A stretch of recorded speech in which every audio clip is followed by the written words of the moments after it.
A country that was once poor about 150 years ago, today, among attributes, it is considered number one for being economically stable, safe, and least corrupt. And while people may not see it as the sexiest place, they would like to live there. So, what is the secret behind Switzerland's success? Let's jump straight into it. People love our country without always knowing why. These are the words of Jacques Pitteloud, Switzerland's ambassador to the US and a veteran diplomat. What people love about us is our reliability and our predictability. Pitteloud thinks Switzerland's success is like a recipe with lots of ingredients, such as having a strong economy, everyone agreeing on important things, and a history of helping other countries make peace. Well, for us to see how well Switzerland is doing, we have to start by looking at some big numbers. In 2022, its money-making power, the gross domestic product, was a whopping 807 billion, putting it with the biggest shots in the world. Unlike the US and Europe, which got hit hard by rising prices, Switzerland managed to avoid most of that trouble. Its inflation rate last year was just 2.84%, way lower than the European Union and less than half of what happened in the US. Transparent and competitive taxation. Switzerland stands out as a unique case when it comes to taxes, not fitting the typical tax haven label, but still offering more appealing tax conditions than many Western countries. It's a bit like the cool rebel in the tax world. Despite not being officially labeled a tax haven, Switzerland manages to maintain tax rates that are the envy of its Western counterparts. This isn't just propaganda, as some politicians might claim when trying to justify their high taxes.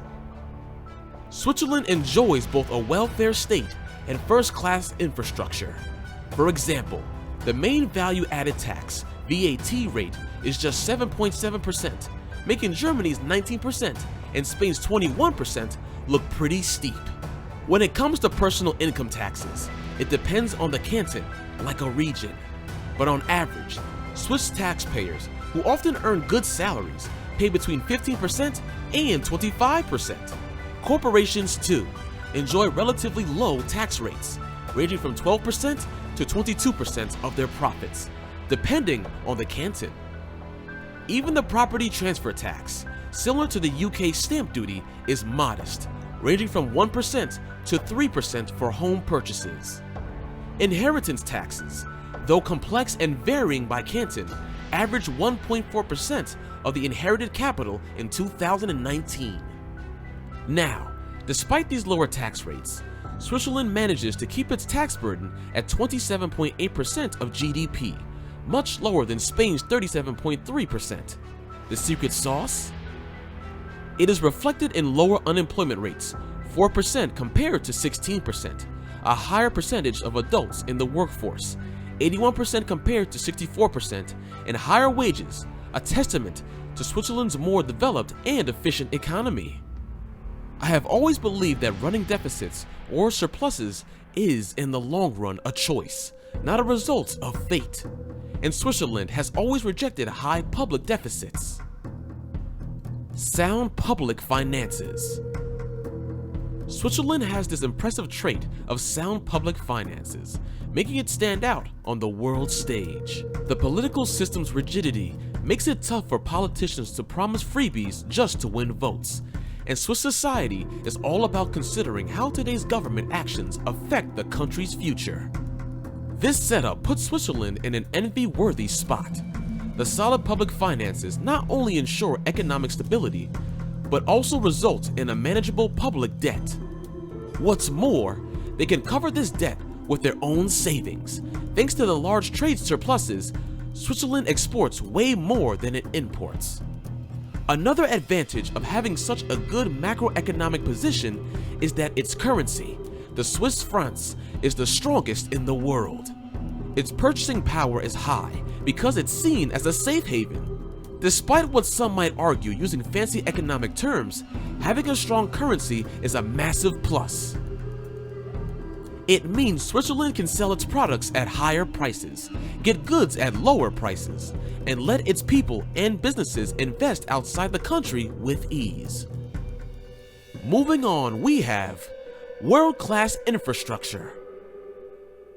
I know you are asking yourself, how has infrastructure made the Swiss economy strong? Now, Switzerland doesn't just shine in finance. Its world-class infrastructure is like the Swiss Army knife of the economy, boosting trade, tourism, and mobility. Picture this: efficient trains that almost never miss a beat, always running on time and offering a bang for your buck. If you've had the pleasure of riding them, you know exactly what I mean. Now, despite being a country surrounded by mountains, Switzerland has this impressive road network that puts it at the heart of Europe. It's like they said, mountains, no problem. That's not enough. Switzerland takes to the skies with a leading position in air travel, boasting one of the world's highest ratios of passengers to inhabitants. All these transportation wonders make Switzerland a top pick for both companies and individuals looking for a place to do business. And the ripple effect? It brings loads of positive benefits to society. Speaking of companies, Switzerland dominates high-value sectors like machinery, pharmaceuticals, watches, jewelry, precious metals, chocolate, cheese, and luxury tourism. They've got a hand in everything classy and top-notch. And while the financial industry makes up 12% of its GDP and 6% of unemployment, Switzerland's strength extends far beyond finance.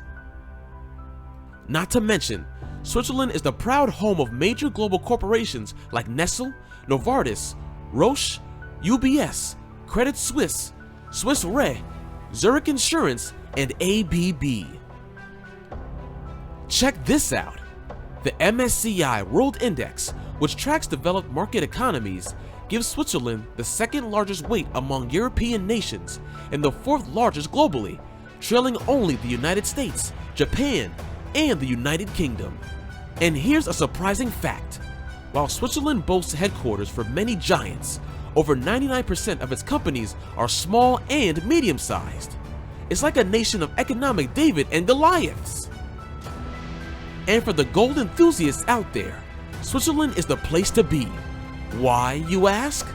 They refine a whopping 70% of the world's gold production. To top it all, geopolitical neutrality. Switzerland's long-standing neutrality is like a unique card in its economic deck. Unlike many other nations, it wisely stayed out of major wars, and that's been a huge positive. While it's true that Switzerland benefited from trading with both sides during the world wars, that was more of a short-term deal. The real jackpot was avoiding the massive destruction that comes with wars, no loss of lives, no wrecked homes, factories, or infrastructure. While other European countries spent years rebuilding after World War II, Switzerland had a head start in moving forward. Now, some economists might argue that rebuilding can kickstart an economy, but here's the twist: resources are finite. Switzerland's strategy of not having to rebuild everything allowed it to focus on developing new sectors instead. It's like they said, why fix what's broken? Let's build something new! And that's been a key factor in Switzerland's economic success story. Wow, Switzerland's economic success is mind-boggling, right? Now tell me this, if given a chance today, would you love to live in this country? Drop your thoughts in the comments, and don't forget to hit that like button if you enjoyed the insights. Stay curious, and see you in the next video.